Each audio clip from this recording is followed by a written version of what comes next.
Pnawn da bawb, mae'n bleser mawr i fod gyda chi gyd yma prynhawn yma yn y pafiliwn hyn ac i weld sy'n gyfer ohonoch chi yma. A mae'n bleser mawr i agor y pafiliwn hyn yn swyddogol prynhawn yma.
A dwi'n cofio wir i chi,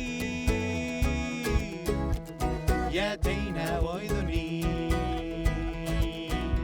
efo amser yn y llaw, yn bell o'r gwynt a'r glaw, a'r glesni yn ymestyn o fan yma i fan draw, a doedd neb yn gallu amharu.